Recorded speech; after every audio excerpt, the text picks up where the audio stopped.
नमस्कार दोस्तों, आप सबका स्वागत है हमारे चैनल एस्ट्रोवर्ड में। अगर आपने हमारे चैनल को अब तक सब्सक्राइब नहीं किया है तो अभी सब्सक्राइब करें। देवोत्थान एकादशी, जिसे हम देवउठनी एकादशी भी कहते हैं। इस दिन भगवान श्री हरि विष्णु 4 महीने के विश्राम के बाद जगेंगे और यहाँ से शुभ मंगल कार्य शुरू हो जाएंगे। आप उनको मनाएंगे, उनके निमित्त व्रत भी रखेंगे, उनका विवाह भी करवाएंगे ताकि कन्यादान के इतना पुण्य फल प्राप्त हो सके। लेकिन भूल कर भी जाने अनजाने श्री हरि विष्णु को कुछ ऐसी वस्तुएं हैं जिनको अर्पित मत कीजिएगा, वरना आपको लाभ नहीं मिल पाएगा। तो चलिए जानते हैं उनको कौन सी वस्तुएं नहीं अर्पित करना, उनको पूजा कैसे करेंगे। देखिए, अगर आप देवउठनी एकादशी के दिन व्रत रखते हैं तो सुबह सुबह स्नान वगैरह करके निवृत्त हो लें।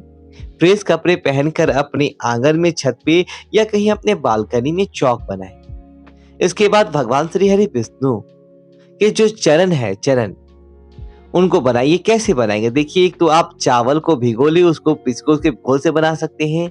इसके अलावे आप चाहें तो आप अबीर गुलाल से भी बना सकते हैं और फूलों से सजाइए। अब चूंकि दिन में ही आपको ये करना है तो शाम में आपको इस चरण पादुका को, जिसपे आपने पूजा पाठ करके रखेंगे, उसको ढक दीजिएगा। जलिया से ही आपके घर में जो भी बड़ा बर्तन है। तो देवउठनी एकादशी को रात के समय श्रीमद् भागवत कथा, पुराण वगैरह का स्मरण करना सर्वोत्तम माना गया है। इस दिन जब आप श्री हरि को जगाएंगे तो शंख, घंटा, मृदंग और थाल बजाकर उठाइएगा। और जब थाल बजाइएगा तो एक है जिसको हम गन्ना कहते हैं, उससे ही बजाइएगा, छोटा सा टुकड़ा लेकर। और फिर आपको मस्ती कीजिए, क्योंकि देखिए इस दिन से देव दीपावली तक 5 दिन महापर्व के रूप में मनाया जाता है। जब आप देव को उठाएंगे तो बोलिएगा, उठो उठो वासुदेव, उठो उठो। कैसे करेंगे पूजा? देखिए, पूजन के लिए आप भगवान श्री हरि के अपने घर में ही, जहां पर आपने तस्वीर रखी है, वहीं पर आप उनको फूलों से और सजाइए। उनको आप पूजा पाठ कीजिए।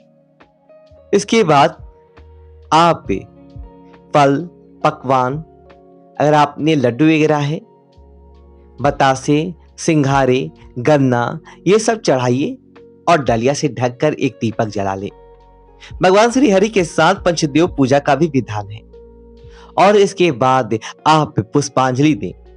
यज्ञेन यज्ञमय जंत देवास्तानि धर्मानि पादमान्यसा ते नाकन महिमानम सचंदम यत्र पूर्वे साध्य संतते देवा।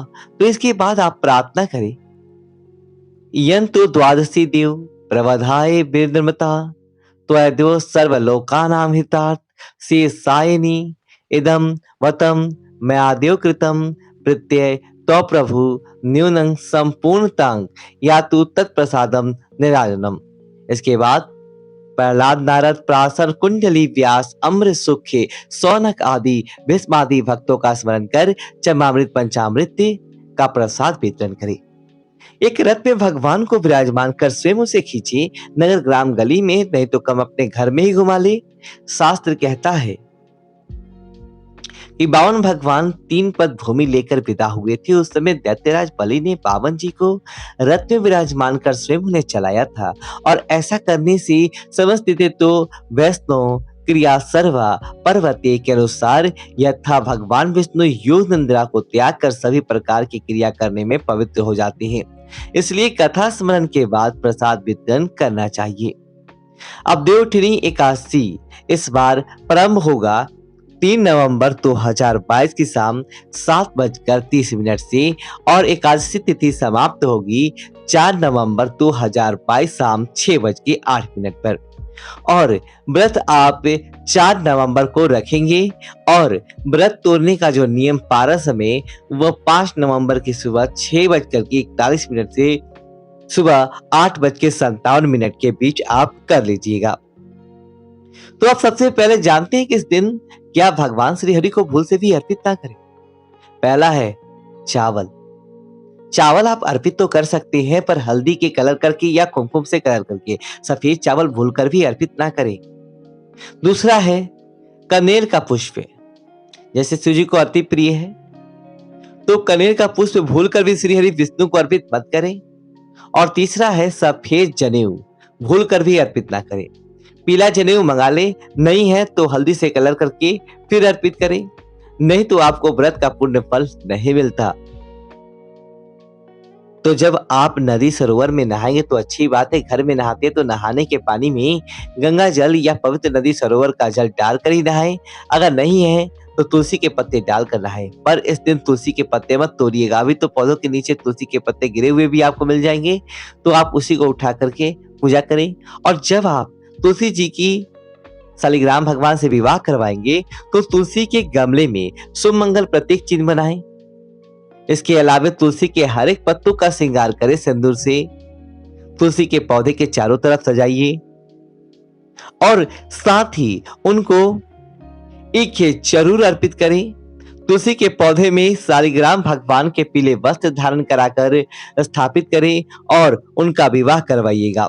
शालिग्राम भगवान को पीले वस्त्र और तुलसी जी को लाल वस्त्र अर्पित कर दोनों में 2 गांठें लगा दें और आप खुद से 7 परिक्रमा करते हुए उनका विवाह करवाएं और अपने मनोकामना कहते हुए आप उनसे प्रार्थना करें कि जीवन के कष्ट मिटे। क्योंकि यहाँ से सकारात्मक ऊर्जाओं का जो प्रभाव होता है वो अपने घर में हल्दी मिले हुए पानी का छिड़काव जरूर कर लीजिएगा, ताकि शुभ मंगल कार्य आपके जीवन के अंदर होता रहे और मुश्किलें कम हो जाएं। अगर जीवन में ज्यादा परेशानी हो तब वैसे तो इस दिन पीपल के नीचे जल अर्पित जरूर करना चाहिए। 1 लोटा जल में थोड़ी सी मिश्री मीठा जल अर्पित करने का विधान है, क्योंकि एकादशी तिथि पर श्री हरि विष्णु और मां लक्ष्मी दोनों ही पीपल के पेड़ में निवास करते हैं। तो लोटे में जल, उसमें 1 चम्मच या 2-4 बूंद दूध, सफेद पुष्प या जो भी आपके पास है लेकर जाएं तो प्रेम से पीपल के नीचे अर्पित कर दे। ओम नमः भागवती वासुदेवाय करके संभव हो तो 7 परिक्रमा कर ले। अपनी मनोकामना कहकर आप पीछे आ जाए। अगर कोई आप प्रयोग करना चाहते हैं तो बेशक इस दिन कर सकते हैं, पर सात्विक कीजिएगा, खुद की भलाई के लिए कीजिएगा। ये तो थी सिंपल तरीका जब आप उनको बनाएंगे, लेकिन शाम के वक्त 3 जगह दीपक जलाने का विधान है। पहला पीपल के नीचे, ये दिया तीसी के तिल का होगा, क्योंकि कार्तिक के महीने में सरसों का तिल का दिया भी नहीं जलाया जाता, खाने में भी परहेज होता है। अगर आपके लिए संभव हो तो, नहीं तो सरसों के तेल का दीपक में 1 चुटकी काला तेल डाल लीजिएगा, दीपक जला दीजिएगा।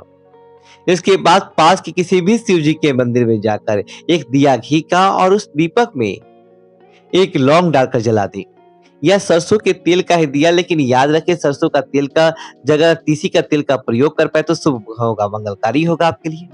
तीसरा दिया अपने घर में तुलसी जी के नीचे ऐसा जलाइए, ना पूरी रात नहीं भी जल पाए तो कम से कम आधा घंटा तो जले।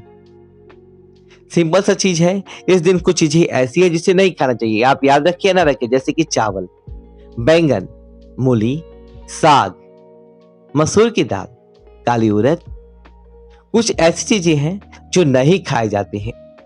वैसे तो ये भी कहा जाता है कि मन चंगा तो कठौती में गंगा, यानी कि मन से आप उस दिन एकादशी व्रत में कथा में भी आता है कि राजा पूरे राज्य में ढिंढोरा पिटवा कर खुद भी एकादशी का व्रत रखता था, ना अन्न बेचा जाता ना कोई खाता था। लेकिन जब एक दूसरे राज्य का व्यक्ति इस पर आता है तो काम के तलाश में, तो वो अन्न मांगता है कि नहीं देंगे अन्न तो हम मर जाएंगे, फिर भोजन बनाकर उस श्री हरि को पुकारता है तो श्री हरि भी उनके साथ बैठकर भोजन करते हैं।